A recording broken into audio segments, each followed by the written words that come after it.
Le Midrash Rabbah, Perek Ain Vav, dans le deuxième Midrash,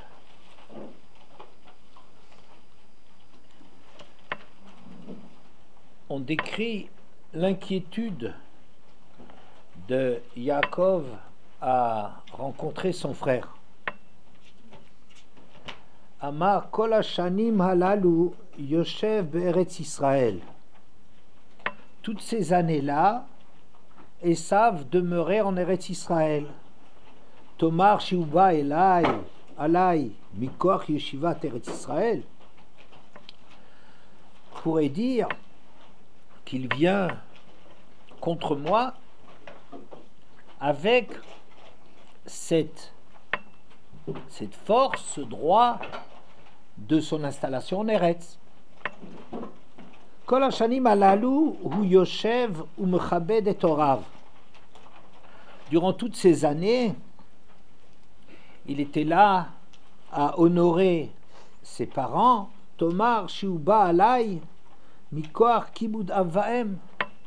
Tu pourrais se dire qu'il a contre moi cette supériorité d'avoir fait kibud avaem dans toutes ces années. Voilà. Pourquoi est-ce que le Midrash interprète la crainte de Yaakov devant son frère de la sorte? Parce que il y a deux façons d'exprimer la crainte. Il y a une façon qui s'appelle Et Hashem Elokecha tira. Tu craindras Hashem ton Dieu. Il y a aussi un pasuk qui dit Veyareta Melokecha, tu auras peur d'Hashem. C'est pas la même chose.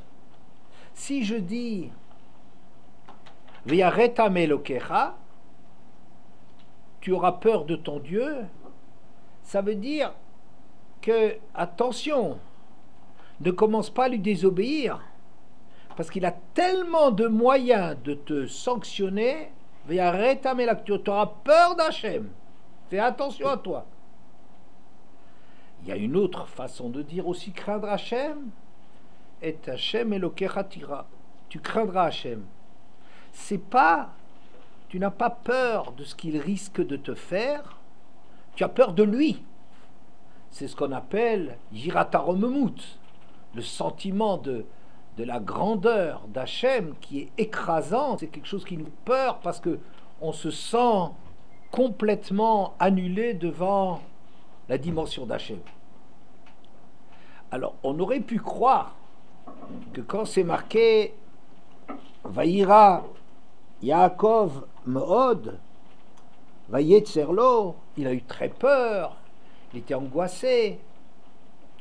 On aurait pu croire, on se serait attendu à ce qu'il ait peur de lui, parce qu'il vient avec 400 hommes avec lui, c'est toute une armée qu'il faut affronter, et que Yaakov aurait peur d'affronter. Mais le Midrash relève que dans la tfila de Yaakov à Hachem, dit Kiare anochi oto, je le crains. C'est pas Kiare anochi mimeno. Il dit pas j'ai peur de lui.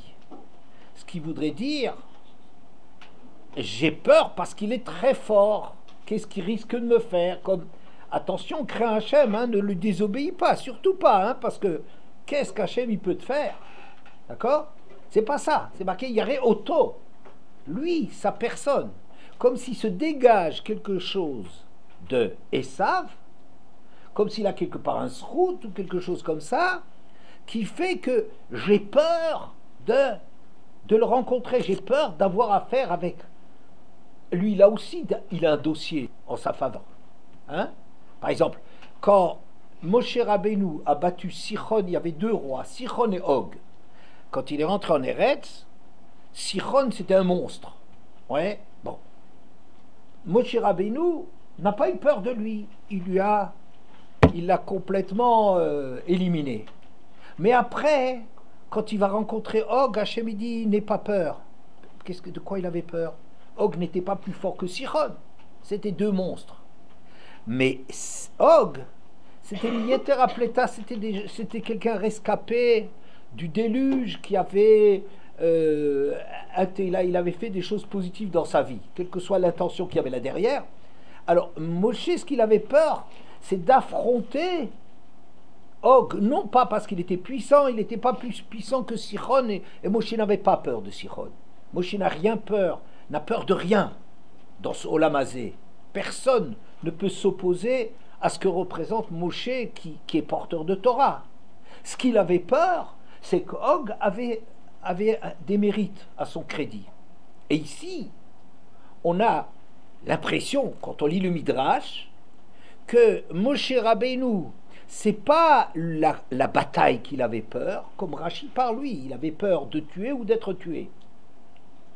Mais c'est pas ça qu'il avait peur, dit le Midrash souligne, il vient Mikoach Yeshivat Haaretz, il vient avec ce droit qu'il a été dans cette terre pendant toutes ces années. Ou bien il vient, un deuxième srout qu'il aurait, ce serait il vient avec le mérite d'avoir été mechabet ses parents pendant toutes ces années. Moi j'ai pas fait cette mitzvah, il a une supériorité sur moi et c'est de ça que j'ai peur.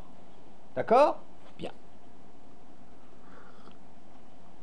La question que je pose est la suivante. Il est écrit dans Vaishlach Lamed Vav, Pasuk Vav et Zayin. On nous dit la chose suivante. Ça, c'est une fois qu'ils sont installés en Eretz. Et Yaakov a des biens, des troupeaux qui se multiplient énormément. Esav est extrêmement riche. Vaikach Esav et nashav et banav et benotav et kol nafshot beto et mikneu et kol behemto et kol kinyano asher achash beretz Kenan vayelech el eretz mipnei achiv. Esav prit ses femmes, ses fils, ses filles, tous les gens de sa maison, son troupeau, toutes ses bêtes, tous ses biens qu'il avait Rachash conquis, qu'il avait obtenu en Eretz Kenan. Vayelech el Eretz mipnei Yaakov et Achiv, il est parti du pays à cause de Yaakov, son frère. Pasuk Zayin, qui ayar chusham rav mishevet yardav, car leurs biens étaient trop abondants pour pouvoir rester ensemble. Velo yachla eretz megurem la setotam mipnei miknem, et la terre où ils étaient nomades, de leur pérégrination, de leur tribulation, ne pouvait pas les porter à cause de leur richesse. Bien. Ici, on est apparemment en train de nous dire que les biens des deux frères étaient tellement abondants qu'on n'arrive pas à... Il n'y a plus assez de pâturage pour les deux. Alors, Rashi dit, Vayelech el Eretz, il est parti, la gourba sherimtsa, là où il trouvera. Ça veut dire qu'il est parti de là-bas, parce qu'il n'y avait plus assez de place pour les deux, il est parti. Là où il trouverait. Velo yala eretz megurem, et la terre de leur nomadisme, de leur tribulation, de là où ils séjournaient, ne pouvait pas le haspik mir'e libemot shelahem. Elle ne pouvait pas produire assez de pâturage pour tous leurs animaux. Ou Midrash Agada, et Rashi vient nous dire, le Midrash, Mipnei Yaakov Achiv, à cause de Yaakov son frère, Mipnei Shtarchov Shel Gzerat Kiger Yiye Zarachav, à cause du décret qu'il y avait dans le Brit Bet Abtarim, dans l'alliance qu'Hachem avait faite avec Abraham, que guerrier Zaracha, que la descendance sera exilée dans un pays qui n'est pas le leur, etc. Hein? Hamutal al-Zaro chez Yitzhak, qui maintenant pesait sur la descendance de Yitzhak. Après Abraham, Zaracha, Yitzhak, Bon, Yitzhak, il y a Esav et Yaakov. Amar, Esav se disait, Eler li mikan, je m'en vais d'ici, et li chelek, lo bematana, shinitna lo haaretz, azot, velo bepiraon hashtar. Je ne veux pas avoir part dans ces terres, ni au prix du paiement qu'il fallait payer ce contrat qui était d'être exilé. Voilà. On est en train de nous dire pourquoi est-ce que Esav est parti. Parce que il savait que pour obtenir Eretz, il fallait payer le prix de passer d'abord par l'esclavage en Égypte. J'aime pas qu'on mange pour le petit déjeuner. Alors, il fallait être asservi en Égypte pendant toutes ces années. Ger Yazarcha, Beretz Olahem, Vavadou, Veinu Otam, Arba Meot Shana. C'était un prix lourd à payer. Il n'acceptait pas d'avoir droit à Eretz à ce prix. D'abord, une petite parenthèse. Pourquoi est-ce que Rashi introduit cela? A priori, c'est clair ce que le texte il dit. Le texte il dit, eh bien, il y avait trop de biens. Ils étaient très riches, ils avaient des troupeaux. La terre ne pouvait pas arriver à alimenter, à donner de la nourriture à ces deux richissimes personnages qui avaient des milliers de bêtes. C'est pas possible d'arriver à nourrir tellement de bêtes. Oui. Alors, pourquoi est-ce qu'on va chercher? Pourquoi est-ce qu'on va chercher de dire à cause Midrash Agada, parce que là, je commence à dire le Haspik Mir'e, les Behemoth chez la M, et la terre ne pouvait pas les supporter, la Haspik produire assez de pâturage pour leurs bêtes. Ça y est, arrête-toi là. Qu'est-ce que le Midrash Rashi tout de suite dit? Midrash Agada nous dit pas à cause du prix qu'il fallait payer pour rester dans cette terre. Pourquoi est-ce que, qui a parlé de ça? Dans le verset, vous parlez des troupeaux. Alors, le Maharal, il explique la chose suivante. Il dit qu'en vérité, si le problème c'était seulement qu'ils ne pouvaient pas rester ensemble parce qu'il n'y avait trop peu de place pour tous les deux. Oui, il n'y avait pas assez de pâturage pour les deux. Il avait qu'à partir, mais en dehors d'Eretz, en Eretz. Il y avait d'autres endroits en Eretz où il y avait 50 km de là, 20 km de là, 100 km de là. C'est sûr qu'il y avait des places pour arriver pour les pâturages. Pourquoi est-ce que Esav est parti d'Eretz? Parce qu'il ne pouvait plus rester ici dans cet endroit. Il avait Bacherimtsa, comme Rachid dit, là où il trouverait. Trouver quelque part en Eretz, il avait qu'à se déplacer, faire quelques kilomètres. Ils étaient très très riches, d'accord, mais ils n'avaient pas des millions de bêtes. Pourquoi donc est-il allé partir d'Eretz? Parce qu'il y avait encore quelque chose d'autre. Et c'est ça que le Maharal explique que il est parti à cause de cette histoire-là qui ne voulait pas rester en Eretz. D'accord? Bien. Moi, j'ai trouvé une autre explication. C'est parce que c'est marqué qu'il est parti mipne Yaakov achiv, à cause de Yaakov, son frère. Vous savez, quand Lot et Avram étaient dans une situation un peu semblable, qu'ils étaient très riches et ils n'arrivaient pas à avoir assez de pâturage pour les deux. Ouais. Qu'est-ce qu'on parle là-bas? Ben voilà, il n'y avait pas assez de pâturage. Ils ne pouvaient plus rester ensemble, il y avait des frictions, des tiraillements, parce que il n'y a pas de place pour les deux. C'est tout ce qu'on dit. On n'a jamais dit mipne Avram ou mipne quelque chose. Ici, à part le fait de parler que les troupeaux, il les empêchait de rester ensemble, on rajoute mipne Yaakov achiv, ce frère Yaakov. Il y a quelque chose là-dedans qui ne marche pas avec Yaakov, son frère. Mais ce n'était pas nécessaire. Avec Lot et Avram, on a simplement parlé des troupeaux, point. Et ici, on parle des troupeaux, d'accord? Ça, c'est le prétexte, c'est la raison au départ. Mais en vérité, il y a mipne Yaakov achiv. Donc, il y avait quelque chose, une compétition avec son frère. Et c'est ça l'histoire, que lui ne voulait pas payer le prix de rester en Eretz. D'accord? Bon, quoi qu'il en soit, c'est pour ça que Rashi, donc, apporte le Midrash. Maintenant, quoi qu'il en soit, difficulté que j'ai est la suivante. Yaakov a peur d'affronter son frère à cause de deux choses. Du fait que Esav se trouve en Eretz toutes ces années-là, et du fait que Esav il fait la mitzvah de Kibbutz Avaim pendant toutes ces années-là.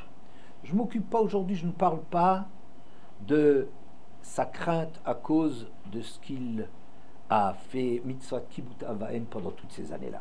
Hein? Je ne m'intéresse pas à cela. Il y a des choses à dire aussi, parce que qu'est-ce qu'il a peur? Quoi? Parce que l'autre, il servait son père en le trompant? Parce que il y a Esav, il faisait semblant, il singeait son père, il dit oui, mon père il s'est marié à 40 ans, moi je me marie aussi à 40 ans. mais lui, jusqu'à 40 ans, dit Rachid, il était en train de prendre toutes les femmes mariées ou pas, tout ce qu'il trouvait comme femme, il allait avec elles, et il a commis combien d'adultères et combien de choses. Ah oui, mais à 40 ans, il faut faire comme papa. Vous voyez? Ou quand il a vu que Rivka et Yitzhak ont dit à Yaakov de chercher des femmes ailleurs, d'aller chez Lavan pour chercher une femme. Alors, on voit que elle s'est dit, ah, les femmes d'ici ne lui plaisent pas. Alors, qu'est-ce qu'il a fait? Il a encore pris une femme, qui valait pas grand-chose d'ailleurs non plus, mais il n'a pas chassé, il n'a pas divorcé de ses femmes. Ça veut dire que sa mitzvah de Kibbutz Avaim, c'est des mots. Il faisait des choses incroyables, mais ça ne voulait pas dire grand-chose. Mais je ne m'intéresse pas de savoir qu'est-ce qui lui faisait peur là-dedans. Je ne m'intéresse que au fait Mikoach Yeshivat Haaretz, que Yaakov il avait peur. Mais pourquoi il a peur? On voit que fondamentalement, Esav, il n'était pas prêt à payer le prix pour être en Eretz. Vous comprenez? Mais il est comme ça. C'est compliqué, c'est trop compliqué, il faut payer le prix, il faut être... Et il est Bematana, ça ne m'intéresse pas, ça. Ça veut dire que le fait qu'il était en Eretz, c'est simplement qu'il était en Eretz. Parce que c'était là qu'il était né, c'est parce que là qu'il avait ses parents, parce que là il s'était installé. Mais ça n'a pas de valeur, quelque chose, une terre à laquelle tu n'es pas prêt à payer, à verser ton sang pour la terre. Qu'est-ce que tu as? Tu as une mitzvah mitzvah d'Yeshuva Haaretz. Il faisait la mitzvah, il se trouvait là, mais il se trouvait là parce que les circonstances ont fait qu'il était ici, mais il n'y a rien là derrière. Quand il y a une difficulté là derrière, il ne paye jamais le prix. Vous comprenez? C'est ça ma difficulté d'aujourd'hui, de comprendre de quoi Yaakov a peur par le fait que Esav, Mikoach Yeshivat Haaretz, qu'il était là pendant toutes ces années, mais il y était là parce que il se trouvait là, quoi. Simplement, c'est un truc magique, tu es en Eretz, voilà. Tu darb Eretz, il y a des textes qui disent comme ça. Mais ce qui est sûr, c'est que c'est des textes qu'il faut comprendre. Parce que tu ne vas pas dire simplement c'est un truc magique. Tu te trouves en Eretz, alors tu es au Lamaba. Bah, à moins que ce soit de la Kabbalah. Mais c'est sûr qu'il y a du sens derrière. Mais en soi, qu'est-ce que ça veut dire? D'accord? Bien. C'est ça ma question. Alors, je vais oublier un peu cette question et vous rapporter un Rashi et un Ramban. La fin de la paracha de Vaïshlach, après la rencontre des deux frères, le Shishi et le Shvi de la paracha sont consacrés à décrire longuement tous les rois et les princes qui vont sortir de Esav. Et il y a 8 rois que Esav a eu avant qu'Israël commence à avoir des rois. Ils avaient une puissance extraordinaire, une succession de pouvoirs fantastiques. Oui, bien. Et ça, c'est décrit. On se demande même qu'est-ce que la Torah, elle a besoin de perdre son temps avec des rechaïm pareils. D'accord? Bien. La suite, c'est la fin, hein, c'est la conclusion donc, de Parshat Vaïshlach.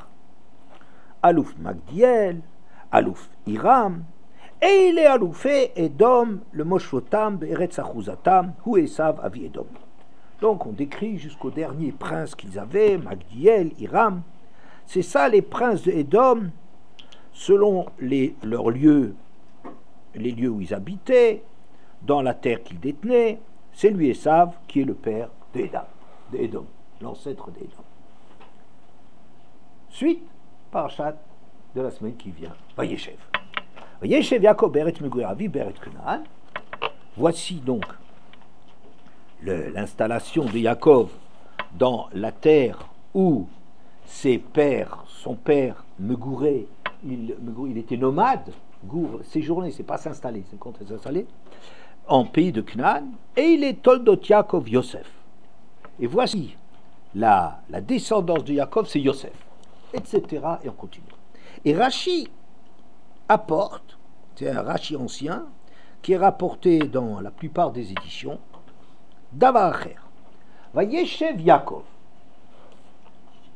Hapishtani Azé, un vendeur de lin, avait des chameaux chargés d'une quantité énorme de lin, un volume fantastique. Et il s'est dit, il allait vers la ville, et il s'est dit, mais où est-ce que je vais entreposer ce lin? Il y a des tonnes, il y a un volume de folie de lin, qu'est-ce que je vais faire de cela?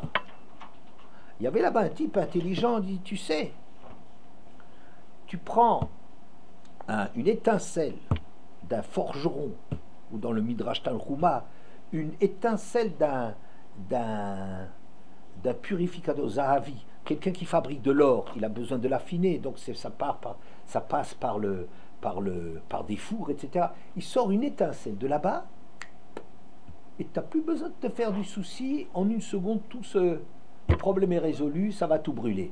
D'accord? De la même façon, Yaakov avait peur quand il sait de tous sont inscrits, de tous ces princes qui sont inscrits, de cette richesse fabuleuse, de ce pouvoir fantastique de Esav. Il avait peur. Hachem lui dit, de quoi tu te soucies? Et il est Toldot Yaakov Yosef. La descendance de Yaakov, c'est Yosef. Il suffit du seul Yosef.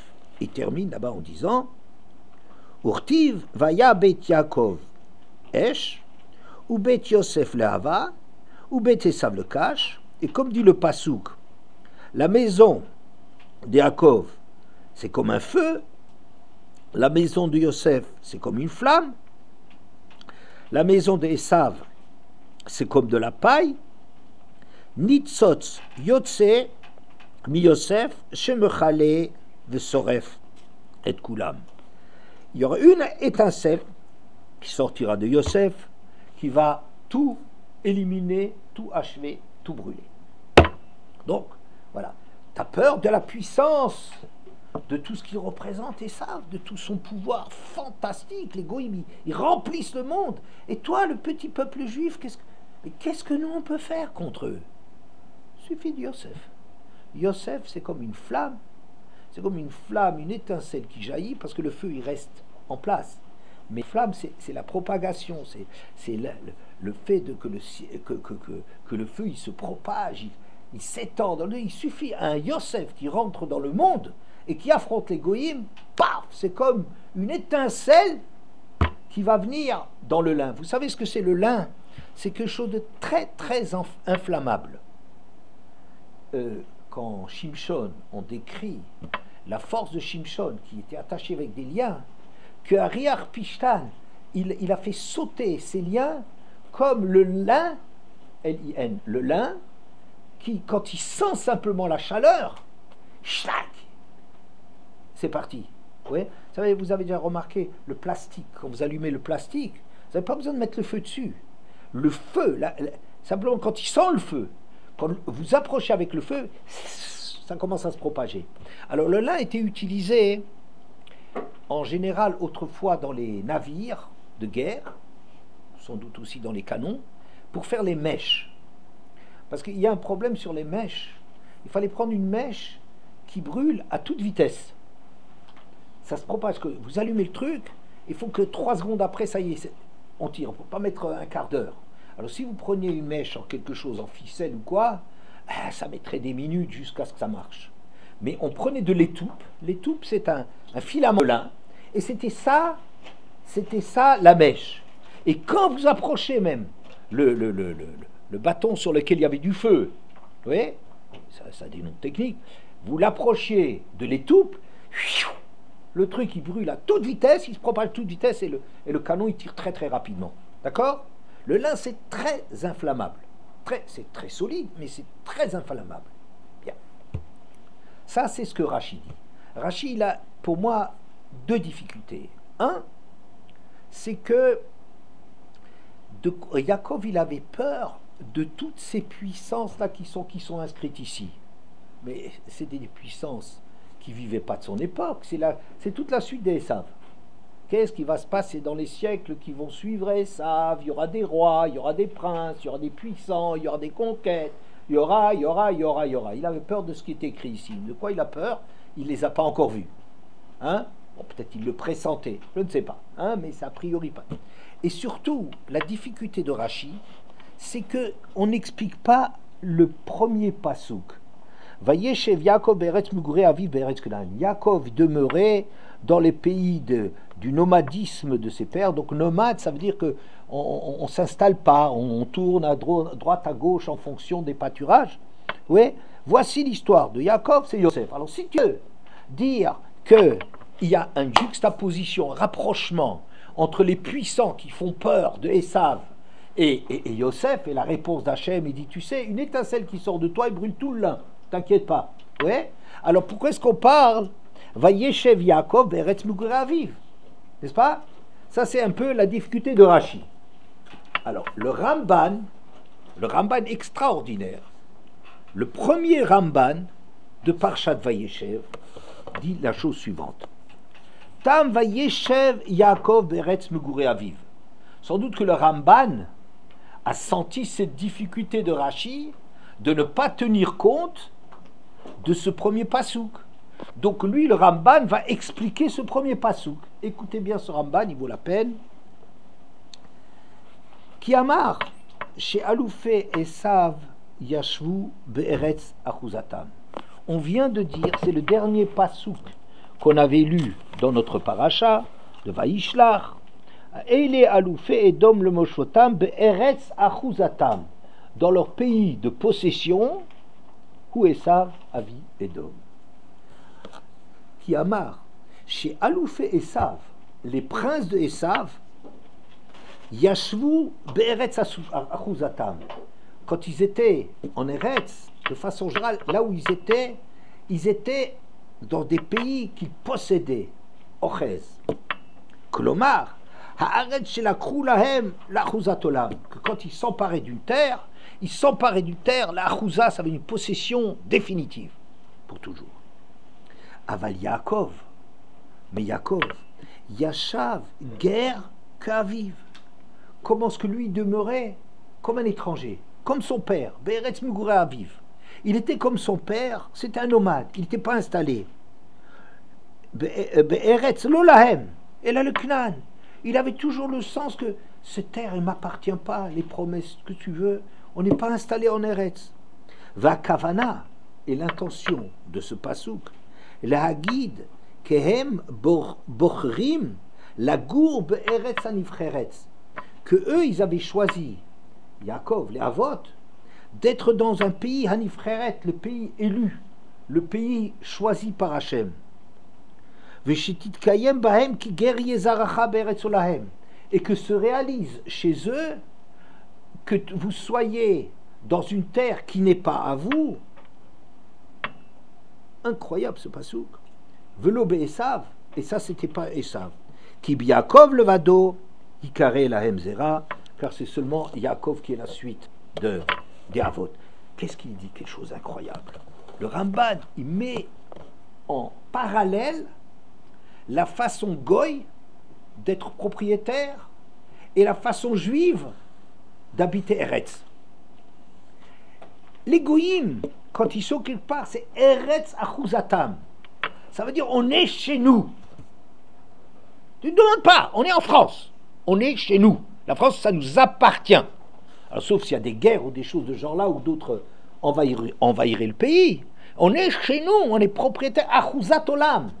Chez nous, quand on détient quelque chose, mentalité goy, on est propriétaire de la chose. C'est à moi. N'est-ce pas? Alors que Yaakov, toute sa démarche, c'est Eretz Hanifreret, que c'est un pays qui a été élu par Hachem. C'est-à-dire qu'il y a un rôle spécial.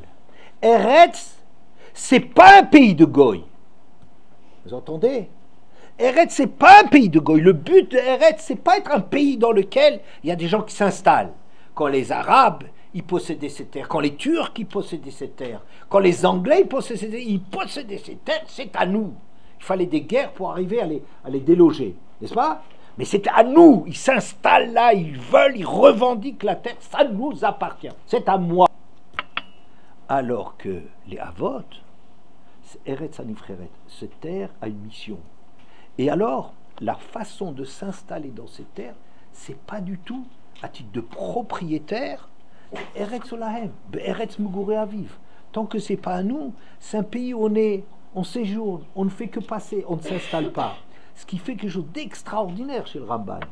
Il dit que quand Hachem a dit à Abraham dans le Brit, Yadoa Tida ki ger yezaracha be'eretz lolahem, faut que tu saches que ta descendance sera étrangère dans un pays qui n'est pas à eux. Arba Meot Shana, on se demande, mais quand est-ce que ça commence, les 400 ans? Où ça? Oui. Alors le Ramban, il dit, en Eretz déjà, ils vivaient l'Eretz Olahem. Les 400 ans, c'est pas une question géographique. Sache que tu vas être délogé de chez toi, que tu vas être expulsé, et alors on va commencer top départ des 400 ans, quand je sais pas quoi, quand tu iras, quand tu seras chassé. Hein? C'est pas vrai. Le Ramban dit, ils étaient Mekayem, Eretz Canaan, quand ils étaient dans la terre de Canaan, ils avaient conscience qu'ils n'étaient pas propriétaires, c'est Eretz Olahem. Ils vivaient là sans s'installer. Vous êtes bon? Ça marche? Bon, je vais alors avancer.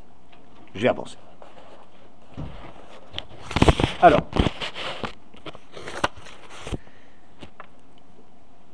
la semaine dernière, on avait parlé de Tfilat Tzadik ben Tzadik, de la succession qu'il y a entre Avraham et Yitzhak. Mais on n'a pas parlé de Yaakov là-dedans, n'est-ce pas?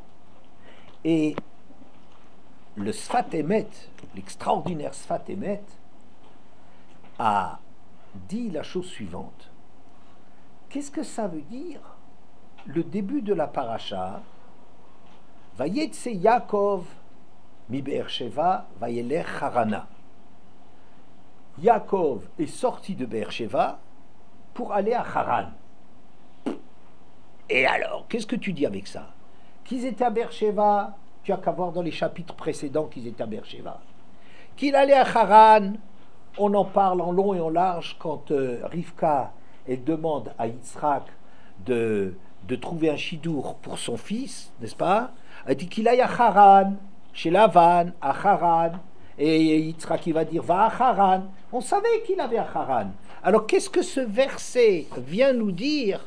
Que ils sont sortis, Vayetse, mais mi Be'er-Sheva, Vayelech Harana. Qu'est-ce qu'on est en train de dire qu'on ne savait pas? Le Sfat Emet, il dit comme ça.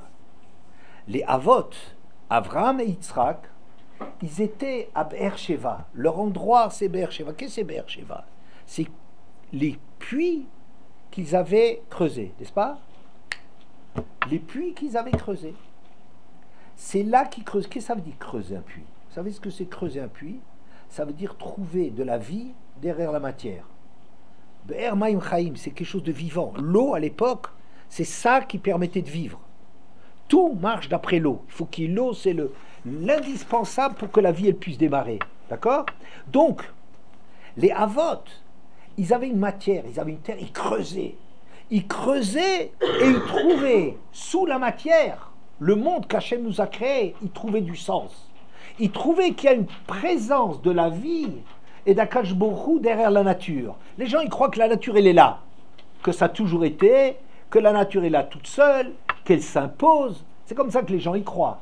Mais le travail des Avot d'Avraham et après de Yitzhak, dont on a parlé la semaine dernière, n'est-ce pas? C'était quoi? c'est d'aller creuser là-dedans et de faire qu'il y a de la source de vie. Vous savez, derrière la matière, ou en dessous de la matière, il y a Akadosh Baruch Hu. Ça, va Yetse Yaakov mi Beersheva. Yaakov est sorti de là-bas, ça veut dire, il avait ce bagage, tout ce travail de Beersheva, de Avram et d'Yitzhak, Yaakov il l'a. Et maintenant, où est-ce qu'il va? Va Yeler Harana. Et Harana, le Zohar, il dit Makom Sheadin Veha Rogez Shaul Sham, je ne me souviens plus des mots, l'endroit dans lequel on était allé dans le vide, dans un endroit où les choses ne sont pas données. C'est-à-dire, je vais vous le dire en français, après avoir compris que dans le monde il y a Hachem, il faut encore, si on peut dire, creuser, aller plus loin et trouver que le sens, c'est dans l'homme que ça se trouve. C'est-à-dire être capable, avec cette leçon, d'affronter le monde, Shadin Varogesham, un endroit difficile, un endroit ingrat, un endroit inculte, et se dire que dans le monde, un monde vide, Hachem il est toujours là. Hein? Le couteau, le chol bassar, Kakosh Bourou, il est Shaddai. Il suffit à l'être vivant, indépendamment du monde. Ça veut dire quoi? Que l'homme n'est jamais seul. L'homme n'est jamais seul. Vous savez qu'il y a un issour, quand quelqu'un a perdu l'eau ou un proche, on n'a pas le droit de faire des cicatrices, des trucs comme ça, de se clarifier. Oui, pourquoi? Parce que Banimatem lachem elokechem, l'otit godedou. Ne te commence pas à te faire des entailles sur des morts et tout ça, comme il y a dans plusieurs populations, ils font des trucs comme ça pour marquer le deuil qu'ils ont. Ils se déchirent, Oui, ne faites pas une chose pareille. Banimatem lachem elokechem. Vous êtes toujours, où que vous soyez, quelles que soient les circonstances, vous êtes toujours les enfants d'Hachem. D'accord? Ça veut dire, un homme doit apprendre qu'il a toujours Hachem avec lui. Et c'est ça ce qui s'est passé dans Yaakov. Vayagel et a even asher al pia be'er. Que Yaakov, lui, qu'est-ce qu'il a fait? Il a simplement fait rouler, il a fait sauter le bouchon qui était sur le be'er. Ça veut dire que les choses, il n'a plus besoin de creuser. Les choses, elles sont déjà là. Il suffit que l'homme, il les réveille. Vous voyez? Donc ça veut dire que ça, c'est l'étape de Yaakov, qui s'appelle Lo Hamakom Mechabed et Adam, et la Adam Mechabed et Hamakom. C'est pas l'endroit, c'est pas les circonstances, c'est pas les honneurs qui font du kavod à l'homme, c'est l'homme qui fait du kavod à là où il est. Ça veut dire quoi? Ça veut dire tout le sens, ça vient de l'homme. Yaakov, simplement, il est capable de faire sauter le bouchon, l'eau, elle est déjà là. Oui, tout se trouve dans Yaakov. Ça veut dire que dans le fait de dire que Yaakov est sorti de Beersheva, Vayelech Harana, on est en train de nous dire la chose suivante.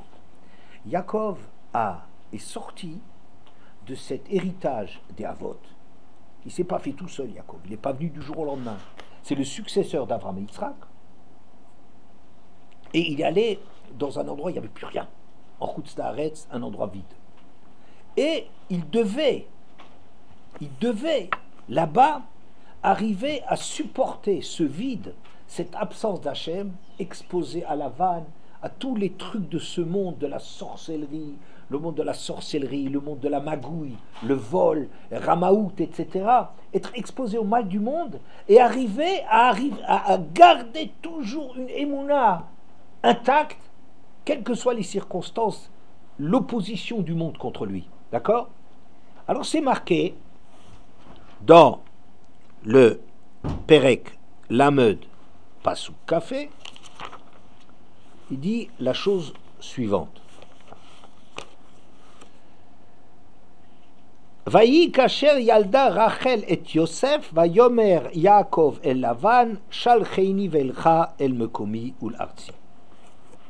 Lorsque Rachel eut mis au monde Yosef, Yaakov déclara à Lavan, renvoie-moi pour que je puisse retourner chez moi et dans ma terre. D'accord? À la naissance de Yosef, Yaakov veut partir. Rashi, כאשר ילדה רחל את יוסף, מי שנולד שטנו של עשיו. Quand l'adversaire, l'accusateur de Esav est né, chez Néma, le verset que Rashi rapportait tout à l'heure, que Yaakov, la maison de Yaakov c'est du feu, la maison de Yosef c'est une flamme, et la maison de Esav c'est de la paille, Esh belo lahava, un feu sans la flamme, il ne se propage pas, et il ne le cholette le merachok, il n'a pas de pouvoir à distance. Mishenolad Yosef, batach Yaakov bakadosh baruch hu veratza lashuv. À la naissance de Yosef, la raison pour laquelle il était parti là-bas pour se marier avec Rachel, c'est-à-dire cette épreuve de la galoute. Cette épreuve de la galoute, c'est quoi? C'est d'être capable, quelles que soient les circonstances, sans aucune aide extérieure, d'avoir Hachem présent en nous et que toujours on trouve qu'il y a de la vie dans tout ce qui est autour de nous. Ça, c'est la dimension de Yosef, de Yaakov, une file à la nuit. Vous voyez, quand l'extérieur est hostile et tout, arriver à avoir cette Emouna Balelot, cette force, en dépit de toutes les circonstances, c'est ce que Yaakov a acquis chez Lavan. Vous voyez, Yaakov a réussi son deal, son contrat, si vous voulez, d'arriver à apprendre à vivre indépendamment de toutes les circonstances. C'est ça ce qu'il a acquis. Quand Yosef est né, Yosef aussi, c'est un personnage qui est extraordinaire, qui arrive à vivre à Chutz Laaretz, qui arrive à partout. Il a une émouna qui est quelque chose de invraisemblable. Il est tout seul 12 ans en prison, il ne bouge pas. Yosef Ouatzadik, il était le même, il était petit, il était prince d'Égypte, c'est toujours le même Yosef. Ça veut dire qu'il n'y a rien de lui monter à la tête, il n'y a pas de kavod, il n'y a rien, il n'y a que des réalités qu'Hachem il est proche et que tout ce qu'Hachem il fait du sens. Vous voyez, ça c'est Yosef, c'est l'acquisition de l'exil, c'est celui-là. Vous y êtes? Bien. Qu'est-ce que je veux dire par là? C'est que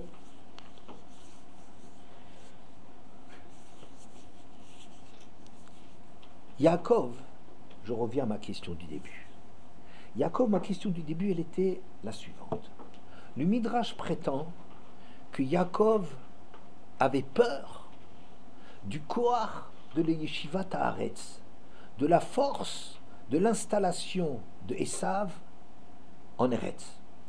Et j'ai dit, mais qu'est-ce qu'il a, quoi? Qu'est-ce qu'il a, Yaakov, Esav? Il a du mérite. Dès qu'il fait un prix à payer, il ne meurt pas pour la patrie. C'est une menace pour lui, il regarde que ses intérêts. Il se trouve ici parce que ça l'intéressait ou parce qu'il se trouvait là. Ouais. Et puis, il se comporte comme un propriétaire, et puis une fois que ça ne lui vaut pas la peine, il va investir ailleurs. De quoi il a peur? Oui. C'est ça mon problème. De quoi il a peur? C'est qu'en vérité, vous avez ici deux légitimités, deux façons d'être dans la terre. Il y a une façon d'être dans la terre comme un goy, c'est-à-dire de se sentir maître des lieux. Korivot, c'est bien dit, c'est moi, c'est mes œuvres, c'est ma réalisation. Eretz, ça m'appartient parce que c'est moi qui en ai fait ce que c'est. Vous comprenez? Je suis en train, en vérité, en dessous de ce que je dis, de faire des procès très très durs. Vous comprenez? C'est-à-dire qu'on peut être en Eretz, être goy en Eretz. Ça veut dire être en Eretz comme si c'est notre pays, nous l'avons fait, c'est notre drapeau et notre armée. Vous comprenez? C'est un truc de très fondamental qui se pose. Mais ça, c'est le zrout a priori qu'on a sur le monde. Si toi, tu veux hériter de cette terre, il faut que tu aies une autre façon de vivre dans cette terre. C'est le Ramban. Il faut que dans la terre d'Eretz, tu vives comme un juif. Be'eretz anifcheret, que tu choisisses Eretz, non pas le fait que c'est ton pays, Eretz achuzatam, un pays que tu détiens, dans lequel tu es fort, parce que c'est moi, parce que je suis le propriétaire, parce que j'y suis, j'y reste, mais que tu vives Be'eretz Meguré, c'est-à-dire d'arriver à être en Eretz indépendamment d'Eretz, en exil. C'est ça ce que Yaakov il a fait. Il est revenu de chez Lavan, il a acquis la dimension d'arriver à vivre contre tout le monde extérieur avec sa émouna et son lien extraordinaire avec Hachem.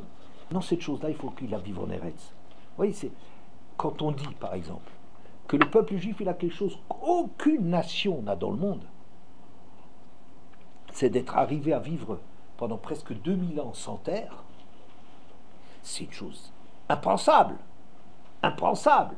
Aucune nation, ni de près ni de loin, a fait des choses comme ça. Il y a peut-être les Arméniens qui sont exilés, oui, mais parce que c'est entretenu. Vous comprenez, c'est des choses maintenant. Mais les Juifs, ils étaient largués, sans terre. Ils étaient chez Lavan. Ils étaient dans le monde goy, complètement pendant des siècles et des siècles et des siècles, terribles, exposés à tout, à toutes les humiliations, à toutes les persécutions, à toutes les spoliations, à tout ce que les Juifs ils ont pu connaître.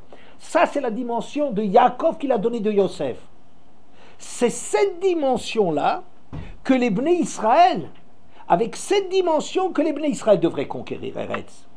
Mais si les Bnei Israël, ils ne sont pas encore capables de conquérir Eretz, alors Chaz Shalom, Esav, c'est lui le propriétaire des lieux.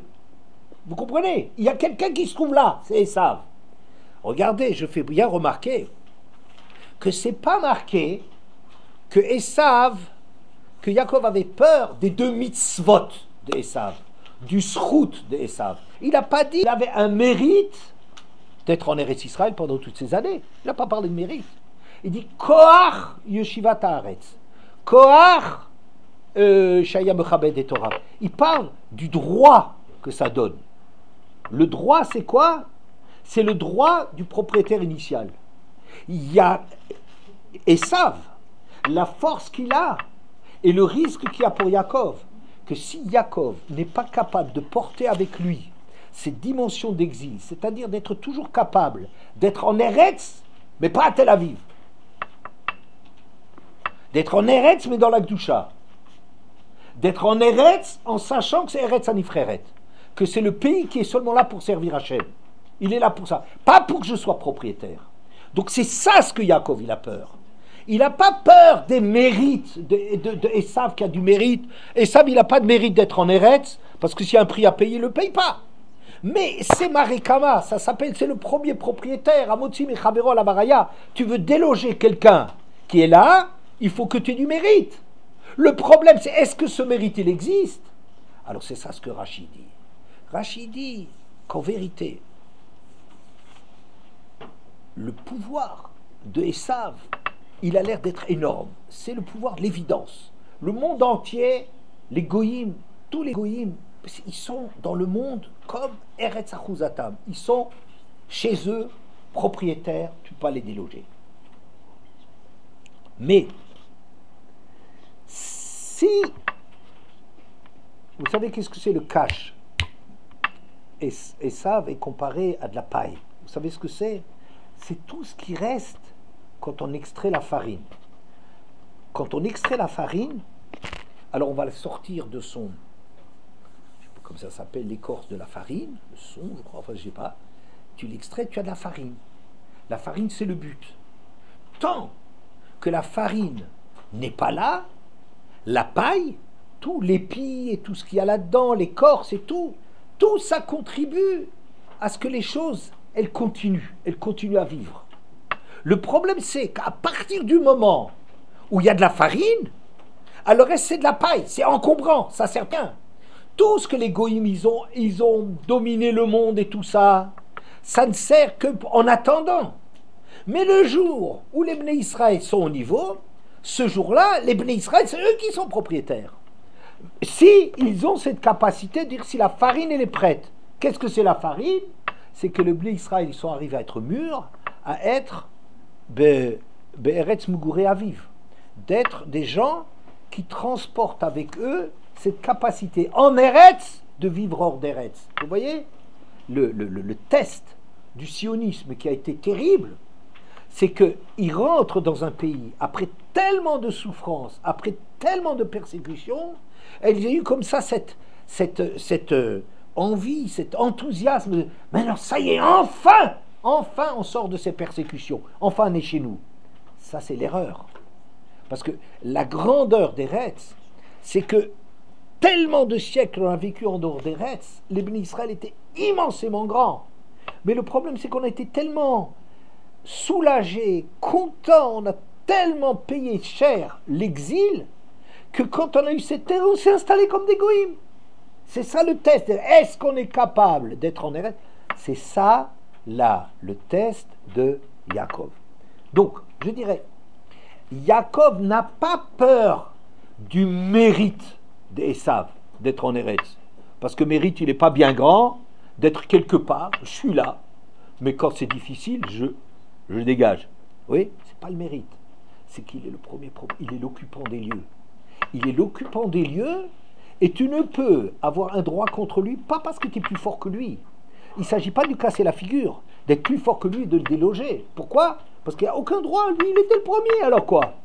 Si tu veux avoir le droit, il faut que tu t'élèves à une dimension de Rouhaniout.